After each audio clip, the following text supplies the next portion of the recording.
Bonjour tout le monde. D'abord, merci Alex pour la présentation et merci aussi au RQSPAL pour l'invitation. On est très content d'être là, ma collègue et moi. Donc moi, c'est, comme vous voyez, Janie Tussaud, comme Alex m'a présenté. Je vais faire la première partie de la présentation, puis par la suite, je vais passer la parole à ma collègue Florence qui va poursuivre avec la deuxième partie. Donc voilà notre présentation qui a pour titre Les personnes proches aidantes au cœur des soins palliatifs et de fin de vie, comprendre leur trajectoire pour mieux les soutenir. Donc, oui, merci. Donc, brièvement, là, pour les personnes qui sont ici, qui peut-être ne connaîtraient pas ou très peu l'Observatoire québécois de la proche aidance. En fait, l'Observatoire a été créé en 2020 en même temps que la loi sur la proche aidance. Puis notre principale mission, c'est de fournir de l'information fiable et objective en proche aidance pour soutenir et informer les actrices et les acteurs concernés par la proche aidance. Donc, on parle des chercheuses, chercheurs, intervenants, intervenantes, décideurs, décideuses, les personnes proches aidantes et aussi plus largement la population générale. Euh, pour ce qui est des objectifs de la présentation, donc on a ciblé trois objectifs. Donc d'une part, d'identifier les moments charnières et les transitions vécues et traversées par les personnes proches aidantes qui soutiennent un proche ou une proche en contexte palliatif et de fin de vie. Contribuer à la reconnaissance et à la valorisation du rôle des personnes proches aidantes dans une approche palliative intégrée et démontrer comment adapter ces pratiques d'accompagnement en matière de communication et de partenariat propres à l'approche aidance en contexte palliatif et de fin de vie. Pour ce qui est du déroulement de la présentation, on va débuter avec la présentation de l'approche trajectoire de proche aidance qui a été développée par l'Observatoire québécois de la proche aidance. Ensuite, on va aborder quelques raisons pourquoi, en fait, faire une trajectoire de proche aidance en contexte palliatif et de fin de vie. On va par la suite présenter la trajectoire que l'Observatoire a réalisée en contexte palliatif et de fin de vie adulte. Par la suite, on va faire un zoom sur l'importance de la communication et le partenariat avec les personnes proches aidantes le plus tôt possible dans leur trajectoire. Et la présentation va prendre fin avec une période de discussion et de questions avec vous. Alors, pour ce qui est d'une trajectoire de proche aidance, tout d'abord, lorsqu'on a créé à l'Observatoire le projet Trajectoire, on s'est doté d'une définition qu'on a co-construite avec notre comité d'expertes et d'experts, consultatif d'expertes et d'experts que nous avons à l'Observatoire. Donc, elle va comme suit. Une trajectoire de proche aidance, c'est un schéma général d'un ensemble de moments et de transitions qui surviennent au travers d'une relation de soutien, souhaitée ou non, que vivent les personnes proches aidantes, partageant une expérience commune à l'occasion d'un ou plusieurs épisodes de proche aidance. Donc, ce n'est pas, on utilise vraiment, on met l'emphase sur le terme schéma général. Ce n'est pas, on peut évidemment pas représenter chaque schéma individuel et expérience personnelle, mais c'est en faisant comme l'amas et l'imbrication de toutes ces expériences-là qu'on crée un schéma général. Également, en plus des moments de transition, la trajectoire, c'est aussi constitué de plusieurs facteurs. Euh, Ici, il y a une liste qui n'est pas exhaustive, mais il y a plusieurs facteurs qui sont ici qu'on retrouve dans plusieurs de nos trajectoires, comme par exemple, il y a des facteurs plus sociodémographiques qu'on peut passer à l'âge, autant l'âge de la personne aidée, mais aussi l'âge de la personne proche aidante, qui va avoir un impact sur leur trajectoire, le genre, l'orientation sexuelle, les origines ethnoculturelles, la situation économique et aussi des facteurs un peu plus contextuels, comme par exemple l'incapacité de la personne aidée, l'intensité et la durée du soutien, l'organisation et l'accès aux services, et aussi le lien avec la personne aidée, comme par exemple, est-ce que c'est un conjoint, une conjointe, est-ce que c'est un parent, une amie, une voisine, tout ça va avoir un impact sur la trajectoire de proche aidance.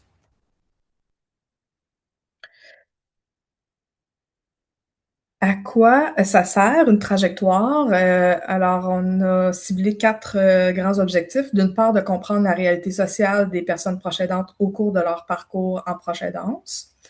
De connaître les moments charnières où il est important et pertinent de fournir du soutien et des ressources afin de mieux desservir les personnes proches aidantes. Identifier les soutiens et les ressources pertinentes pour mieux soutenir les personnes proches aidantes à travers ces moments charnières et mettre en lumière des étapes similaires entre différents types de proches aidances. Et le projet Trajectoire et les produits visent principalement à outiller les professionnels qui soutiennent les personnes proches aidantes afin de leur permettre d'avoir une meilleure compréhension globale là, sur le vécu et l'expérience des personnes proches aidantes. Ensuite, on a ici les étapes de la réalisation d'une trajectoire de proche aidance. À ce jour, on en a 4 qui ont été réalisées et mises en ligne. Il y en a plusieurs qui sont en cours de réalisation, qui seront mises en ligne dans les prochaines semaines, mois. Donc, la première étape, c'est la création d'une banque d'articles scientifiques sur la proche aidance. Ensuite, la revue et une analyse de la littérature. Et parallèlement, il y a la création de comités et d'ateliers de travail avec des experts, des expertes, des chercheurs, chercheuses, par exemple, des professionnels et des personnes proches aidantes. On vise, ça sert principalement à, d'une part, contextualiser un peu mieux la littérature au terrain, la confronter aussi, et également d'aborder les angles morts de la littérature et de valider aussi auprès d'experts et d'expertes, des professionnels et aussi des personnes proches aidantes le, certains enjeux de la littérature, mais aussi de co-construire et de créer la trajectoire, l'aspect visuel que je vais vous présenter dans quelques instants. Suite à ça, il y a la rédaction d'un rapport et enfin la réalisation du produit trajectoire qui s'appuie sur le rapport et la mise en ligne de la trajectoire.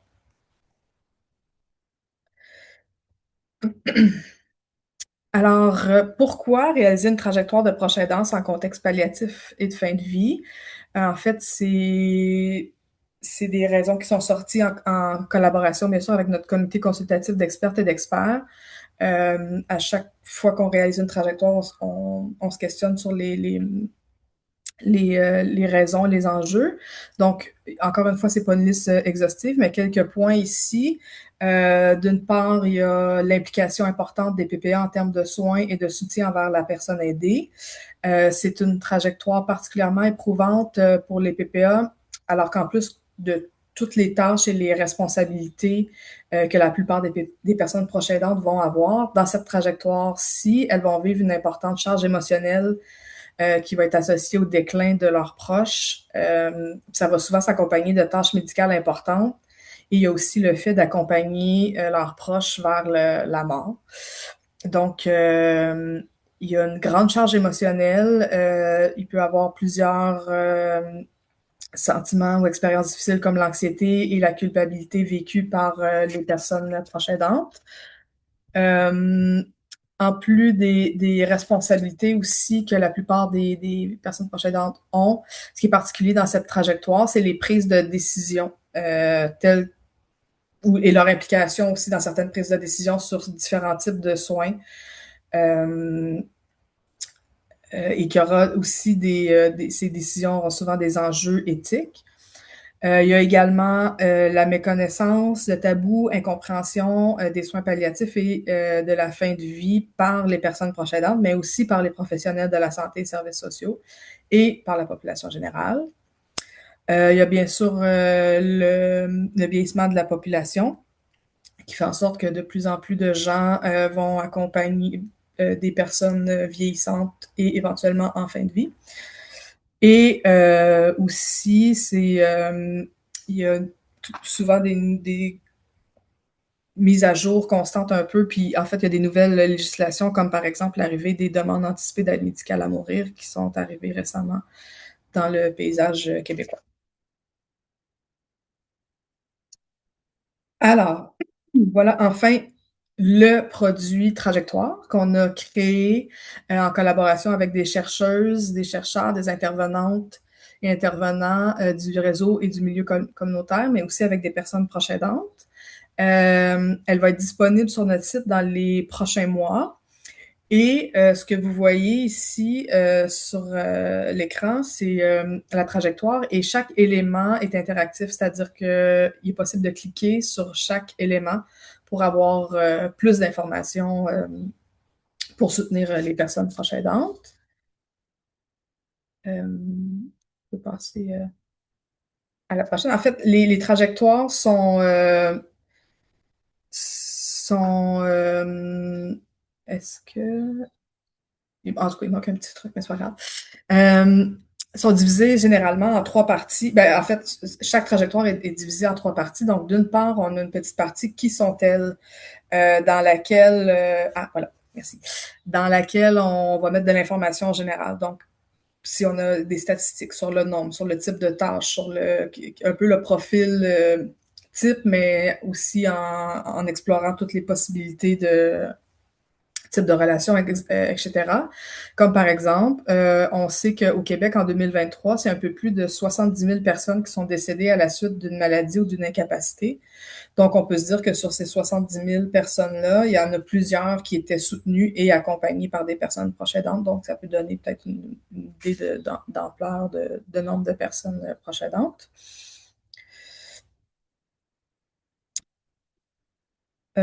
Ensuite, on a la section des facteurs, comme je vous ai mentionné un peu plus tôt. Alors, encore une fois, lorsqu'on clique sur chaque facteur, il va avoir une description comment ça va avoir un impact sur la trajectoire des personnes proches aidantes. Comme par exemple, le fait d'appartenir à un groupe minoritaire, ça peut faire en sorte qu'il y a des configurations de famille qui vont être différentes. Il peut avoir une conception de la mort qui diffère entre les professionnels et les personnes proches aidantes issues d'une diversité ethnoculturelle, par exemple. Ou encore ici, comme on a à l'écran, l'exemple de la situation socio-économique, ça va avoir une influence importante sur les personnes proches aidantes. D'une part, pour avoir un accès limité ou totalement absent à des ressources privées pour les soutenir. Euh, il y a aussi un certain niveau de littératie qui peut être différent d'une personne proche aidante à l'autre en ce qui a trait des enjeux de santé, mais aussi comment que le système de la santé fonctionne.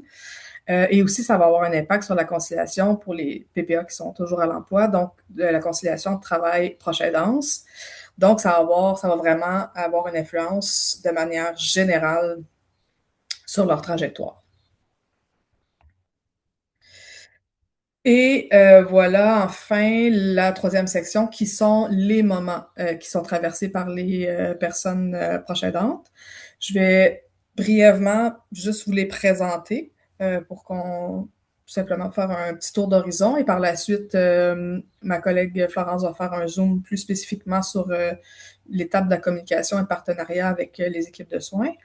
Donc, la trajectoire débute avec l'entrée en proche aidance qui, dans ce cas-ci, n'arrive pas nécessairement avec le même moment que l'arrivée d'un diagnostic et l'annonce ou pas d'un prognostic. Ça peut arriver juste avant, ça peut arriver des semaines, des mois, voire des années avant le diagnostic. Il y a des personnes proches aidantes pour toutes sortes de raisons de santé qui vont soutenir un ou une proche. Et ça va être seulement des années plus tard qu'il y aura une annonce d'un diagnostic ou avec le vieillissement de leurs proches.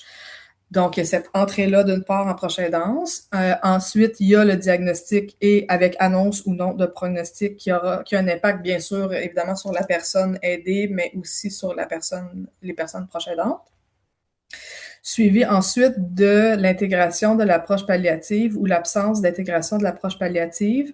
C'est présenté un peu de façon binaire sur le schéma, mais dans les boîtes, euh, on explique comment, en fait, le fait d'intégrer une approche palliative, bien qu'elle soit jamais il y a beaucoup de nuances, elle n'est pas nécessairement tout le temps totalement intégrée ou totalement absente, mais le fait d'intégrer cette approche-là, comment que ça peut avoir des impacts positifs sur les personnes proches aidantes, alors que cette absence d'approche-là va avoir à l'inverse effectivement des impacts plutôt négatifs sur la trajectoire des personnes proches aidantes. Ensuite, on a la période d'intensification du soutien apporté, qui est en fait une période où la personne aidée connaît des grandes pertes d'autonomie, que ce soit au niveau cognitif et ou physique. Souvent, ça s'accompagne avec vraiment une hausse importante du soutien apporté et toutes sortes de décisions à prendre aussi, peut-être un transfert de la personne dans le lieu de soins, dans le lieu d'équipe et toutes sortes de questionnements aussi qui arrivent à ce moment-là. Suivi par les soins de fin de vie, ou encore une fois, aucun soin de fin de vie pour des raisons, différentes raisons, que ce soit des enjeux pour des croyances ou accès à différents services, etc. Et ensuite, on a les derniers moments de vie auprès de la personne aidée. Donc, ça dépend bien sûr de l'état de santé de la personne et aussi des soins de fin de vie, mais ça peut être comme les derniers jours, les dernières heures, comment que ça se passe pour les personnes proches aidantes.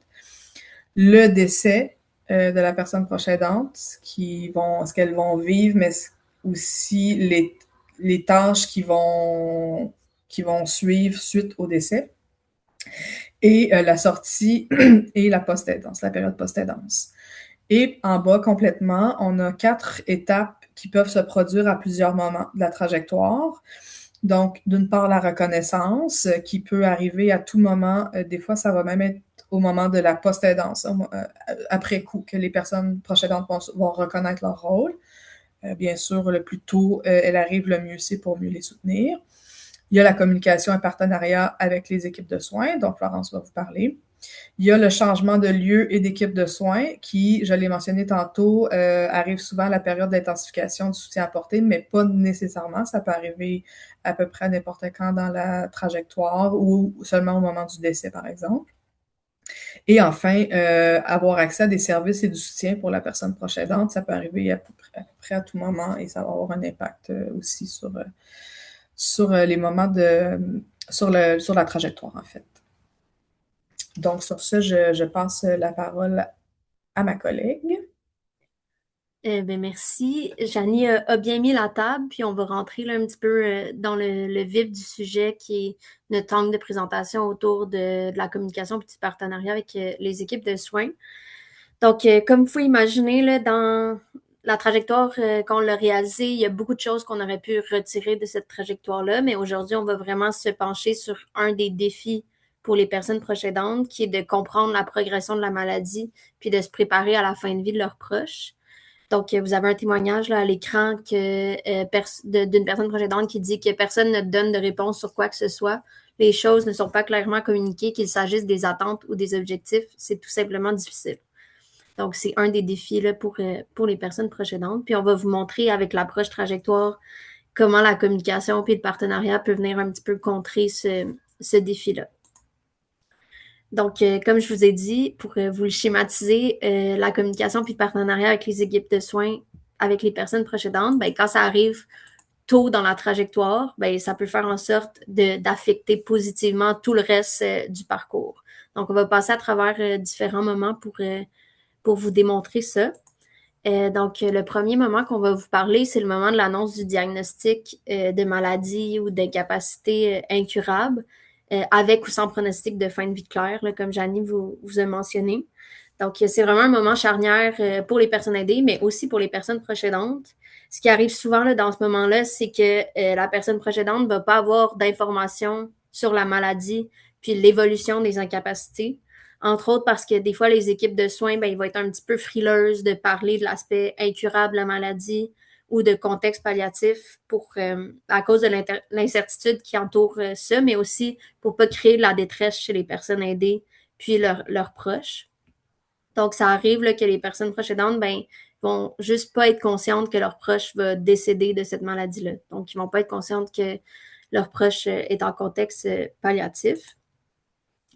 Donc, en fait, là, c'est important de favoriser la communication puis le partenariat avec les personnes proches aidantes dès le début, surtout pour faire en sorte que les personnes proches aidantes sachent que leur proche est en contexte palliatif puis sachent que l'état de santé de leur proche va ultimement le mener à son décès puis pouvoir s'y préparer. Puis aussi qu'elle puisse préparer là, les décisions, les prises de décision qui sont à venir là, dans le reste de la trajectoire puis qui impliquent là, la dégradation là, de l'état de santé. Le deuxième moment qu'on va vous parler, c'est la période d'intensification du soutien qui est apporté. Donc, c'est un moment qui correspond euh, à, à un moment, en fait, la trajectoire où la personne aidée va avoir une perte d'autonomie, puis où le soutien des personnes proches aidantes va augmenter. Donc, leur responsabilité va augmenter à ce moment-là. Puis dès le début de la trajectoire, là, c'est vraiment un moment sur lequel les personnes précédentes vont se questionner. Ils vont se demander est-ce que c'est possible de prévoir quand ça va arriver? Est-ce que leur proche va pouvoir marcher? Est-ce qu'il va pouvoir rester à domicile? Qu'est-ce qu'il va pouvoir faire? Est-ce qu'il va être en mesure d'accomplir certaines tâches ou pas du tout?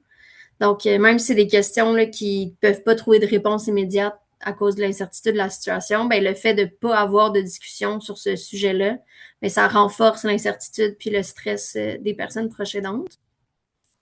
Donc, de mettre en place justement des échanges réguliers puis structurés entre la personne proche aidante, la personne aidée puis les professionnels de la santé dès le début de la trajectoire, ben, ça va vraiment permettre d'anticiper ce moment-là de perte importante d'autonomie puis de favoriser des décisions qui vont être conjointes, anticipées, puis partagées au lieu de devoir prendre ces décisions-là là, dans l'urgence. On parle des décisions en lien avec le milieu de soins, avec la capacité aussi de la personne précédente de s'occuper de la personne à domicile. Donc, de pouvoir en parler dès le début, ça va favoriser cette prise de décision-là conjointe.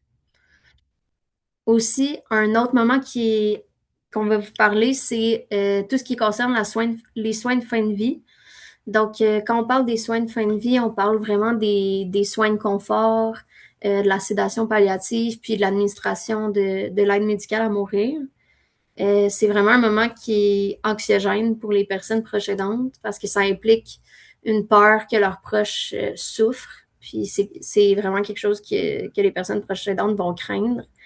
Puis ça demande souvent aussi une grande prise de décision rapide, puis qui va avoir des répercussions sur la suite. Donc, qui pourrait, par exemple, donner l'impression aux personnes précédentes d'accélérer le moment de décès de leurs proches s'ils vont vers un ou l'autre des soins de fin de vie, s'il y a une décision qui doit se prendre par les personnes précédentes. Donc, une bonne communication, là, en fait, dès le début, ça va permettre de faciliter cette prise de décision-là dans les moments charnières, comme c'est le cas de la fin de vie. Puis ça va permettre justement de soutenir des choix qui sont cohérents avec les valeurs de la personne aidée, puis aussi de la personne précédente. Puis d'ailleurs, là, il existe des outils que vous connaissez probablement, là, comme la planification préalable des soins, qui permettent d'aborder ces enjeux-là en amont puis de discuter des décisions liées, entre autres, aux soins de fin de vie, puis d'accompagner les personnes précédentes dans ces décisions-là tout au long de la trajectoire. On a documenté là, qu'il y a certaines personnes précédentes qui rapportent un malaise des professionnels à aborder la mort puis la fin de vie. Ça peut faire en sorte de freiner les échanges durant toute la trajectoire. C'est d'avoir vraiment un dialogue ouvert, continu, puis basé sur la confiance autour de l'enjeu des soins de fin de vie, ben, ça permet de soutenir les personnes précédentes, de faciliter aussi leur orientation dans les services, puis dans l'accès aux différents soins pour leurs proches, puis aussi d'améliorer là, la qualité de vie en fait, le temps restant qui va rester, qui vont pouvoir passer là, avec leurs proches dans les derniers moments. Le dernier moment qu'on va vous parler aujourd'hui, on les a regroupés ensemble, mais c'est le moment qui correspond aux derniers instants de vie auprès de la personne aidée. Le moment du décès, puis aussi toute la période de sortie, puis post-aidance. Donc, c'est vraiment un moment quand on se rapproche du décès qui va faire en sorte que les responsabilités de proche aidance vont vraiment s'intensifier.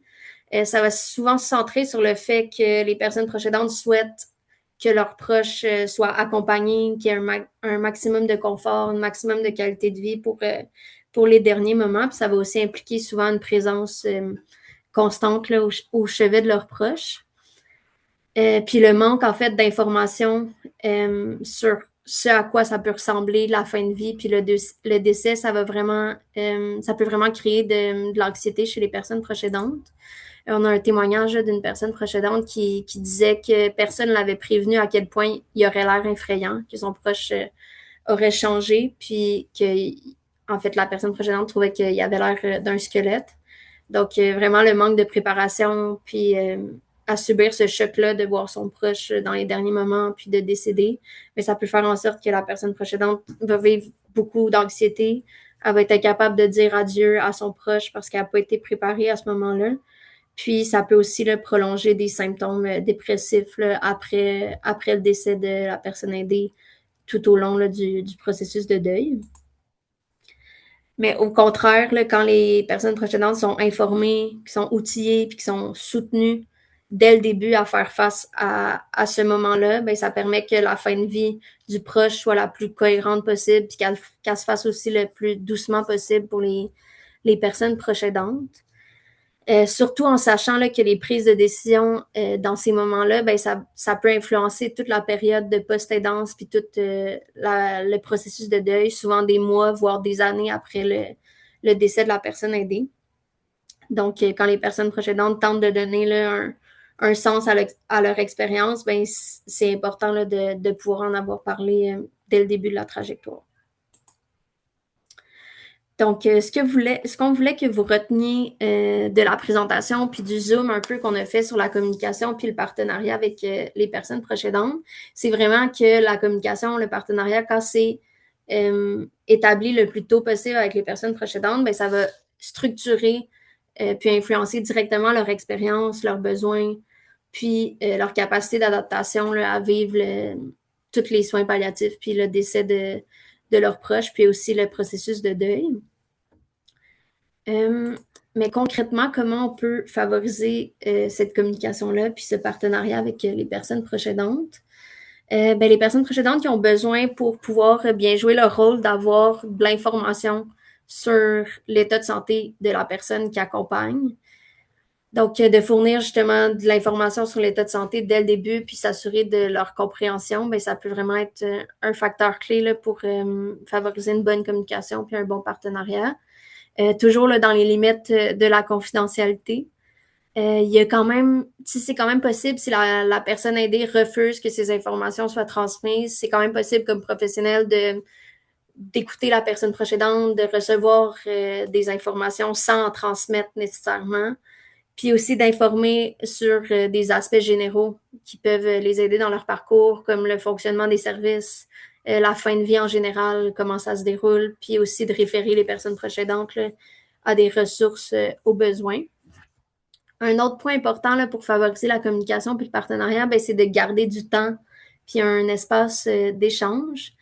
On sait que ça va vite dans le réseau puis qu'on n'a pas toujours l'opportunité là, de pouvoir passer le temps qu'on voudrait puis le temps que les personnes auraient besoin. Mais c'est vraiment d'être ouvert là, à garder du temps puis un espace d'échange avec les personnes proches aidantes puis de les écouter aussi dans leur expertise là, avec la personne aidée. C'est vraiment, en fait, comme vous l'avez vu, là, c'est vraiment de la prévention. Donc, de le faire en amont, mais ça permet vraiment que les étapes subséquentes, tant pour la personne aidée qui est votre patiente, patient, que pour la personne proche aidante, que ça se passe le mieux possible. Aussi, un aspect important, c'est de valider la compréhension des personnes proches aidantes. On en a parlé, mais il y a des personnes proches aidantes qui sont pas conscientes, en fait, que leur proche va décéder. Donc, c'est vraiment important de s'assurer que ce qui peut être une évidence comme professionnel, ben, que ça soit quand même transmis à la personne proche aidante parce qu'on peut assumer, en fait, que la personne proche aidante n'est pas nécessairement au fait que son proche va décéder. Puis, dans le même optique, là, c'est aussi d'aborder les réalités de la fin de vie puis de la mort avec les personnes aidées puis avec leurs personnes proches aidantes. Puis on sait, il y a des professionnels qui sont moins à l'aise avec ça, mais de reconnaître un peu ses limites, ses malaises face à la fin de vie, la mort, ben ça nous permet de pouvoir déléguer à un autre professionnel, aussi de prendre conscience de ça là, dans les discussions qu'on a avec les personnes proches aidantes. Donc, en fait, on voulait vous montrer, on a utilisé l'exemple de la communication et de partenariat avec les équipes de soins pour vous montrer un peu la perspective trajectoire de comment ça peut venir influencer chacun des moments. Mais on aurait pu vous parler là, de la reconnaissance des personnes proches aidantes. Donc, le fait de reconnaître leur rôle dès le début, ça peut affecter en fait tout le reste de leur trajectoire. Aussi, le fait d'avoir accès à des ressources puis du soutien pour la personne proche aidante, ça peut aussi les aider dans leur parcours. Puis en fait, c'est tous des éléments qui sont intégrés dans l'approche palliative. Donc dans ce qui est déjà préconisé par le milieu. Donc, le fait d'intégrer les personnes proches aidantes, de prendre en compte leurs besoins, de les reconnaître dans leur rôle dès le début, ben, ça fait partie de cette approche-là. Donc, on vous laisse des petites références qui ont appuyé la création de la trajectoire. Puis, on vous invite aussi là, à nous suivre sur notre infolette. Là. Janie l'a dit, la trajectoire va sortir dans les prochains mois, probablement à l'automne ou à l'hiver prochain. Donc, si vous voulez avoir accès là, à tous les aspects interactifs pour vraiment aller en profondeur là, dans chacun des moments, chacun des facteurs qui influencent la trajectoire, ben, ça pourrait être un bon moyen de rester au courant là, de la sortie de la trajectoire, de s'abonner à notre infolette. Donc, merci beaucoup pour votre présence puis votre écoute.